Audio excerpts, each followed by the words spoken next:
Hello दोस्तों, कैसे हैं आप सभी। उम्मीद करता हूं आप सभी बहुत ही अच्छे होंगे। तो आज के इस वीडियो में हम पढ़ने वाले हैं क्लास 12 रसायन विज्ञान का तीसरे यूनिट का दूसरा इंपॉर्टेंट टॉपिक जो है भैया कि तुल्यांकी चालकता किसे कहते हैं, इसका परिभाषा क्या होता है, फॉर्मूला क्या होता है, इस वीडियो में हम समझेंगे और बहुत ही आसानी तरीके से आपको समझ में आएगा। तो इससे पहले मैं बता दूं कि यदि आप इस वीडियो को देख रहे हैं, यदि आपको ये वीडियो अच्छे क्वालिटी में आपको दिखाई दे रहा है तो बहुत ही अच्छी बात है। यदि नहीं दिखाई दे रहा होगा तो इसका मतलब यह है कि भैया आपकी जो वीडियो की क्वालिटी है, आपकी मोबाइल की जो सेटिंग है उसमें कम है, तो उसको अगर आप बढ़ा लीजिए। बढ़ाने को आपको पता है, नहीं पता है तो भैया आपके इधर वीडियो के कोने में एक सेटिंग का ऑप्शन दिखाई दे रहा होगा, उस सेटिंग पे क्लिक कीजिए। क्लिक करने के बाद आपको सबसे ऊपर क्वालिटी का ऑप्शन देगा। क्वालिटी के ऑप्शन पे आप क्लिक करेंगे तो सबसे नीचे आप आएंगे तो एडवांस का आपको सेटिंग दिखाई देगा। उस एडवांस पे क्लिक करके आप 360 वाले क्लिक कर दीजिएगा उस पर ऑप्शन पे, और उसके बाद आपको वीडियो की जो क्वालिटी होगी वो अच्छी हो जाएगी।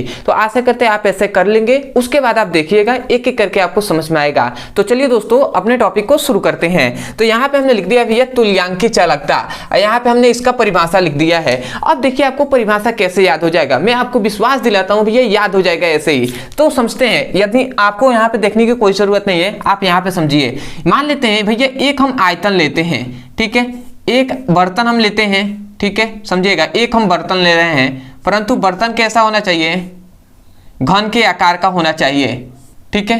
तो देखिए हमने एक बर्तन ले लिया जो घन के आकार का है, ठीक है।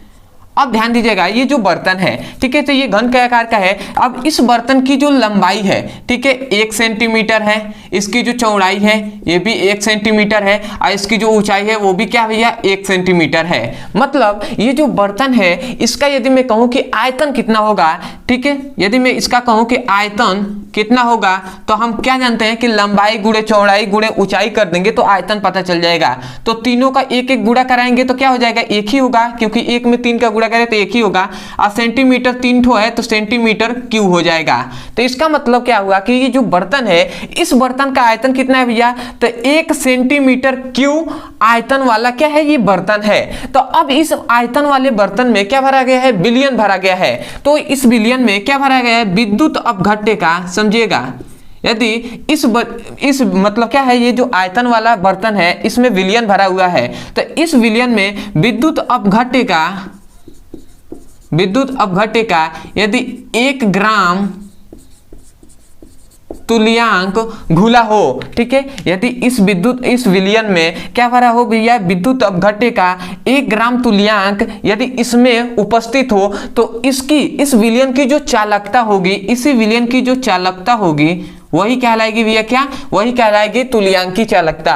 नहीं समझ में आया तो समझिए। इसको यहाँ पे हमने डेफिनेशन क्या लिखा है, ध्यान दीजिएगा। हमने क्या लिखा है कि किसी 1 सेंटीमीटर क्यूब आयतन वाले मिलियन में, मतलब हमने क्या कहा कि किसी, ये क्या है भैया, तो हमने क्या कहा किसी 1 सेंटीमीटर क्यूब आयतन वाले विलयन में यदि विद्युत अपघट्य का 1 ग्राम तुल्यांक घुला होता है, यदि विद्युत अपघट्य का 1 ग्राम तुल्यांक घुला होता है तो उस विलयन की जो चालकता होती है उसे तुल्यांकी चालकता कहते हैं। तो आशा करते हैं अब आपको समझ में आ गया होगा कि ये बर्तन जो है, ठीक है, जिसमें विलयन भरा हुआ है वो कैसा होना चाहिए, तो 1 सेंटीमीटर क्यूब आयतन वाला विलयन होना चाहिए। इसलिए हम कह रहे हैं कि 1 सेंटीमीटर घन वाले आयतन वाले, मतलब 1 सेंटीमीटर क्यूब घन वाले आयतन में उपस्थित यदि विद्युत अपघट्य में 1 ग्राम तुल्यांक घुला हो तो उसकी चालकता क्या कहलाएगी भैया, तुल्यांकी चालकता कहलाएगी।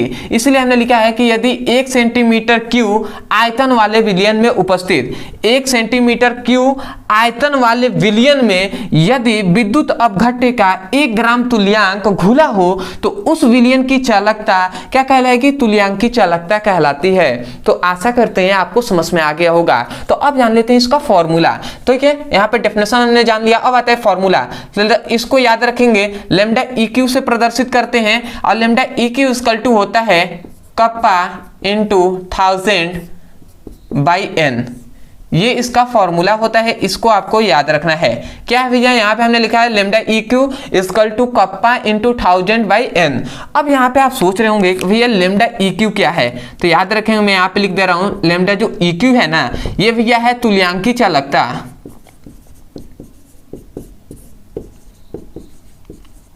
तुल्यांकी चालकता है। अब आता है भैया कि ये कप्पा, याद रखेंगे के की तरह लिखा गया है परंतु ये कप्पा है। कप्पा क्या होता है भैया, तो विशिष्ट चालकता होती है, विशिष्ट चालकता। अब यहाँ पे एन क्या है, तो एन तो आप जानते ही होंगे भैया क्या है, नॉर्मलता है। किसकी वजह से, विलियन जो इसमें भरा गया है उसकी नॉर्मलता, तो हम क्या कहेंगे इसको, नॉर्मलता। तो आशा करते हैं कि आपको समझ में आ गया होगा कि ये फॉर्मूले में क्या है भैया। ठीक है, तो ये आपका क्या हो गया, परिभाषा हो गया, ये इसका फिगर है, ये इसका फॉर्मूला है। तो आशा करते हैं कि तुल्यांकी चालकता का परिभाषा आपको समझ में आ गया होगा।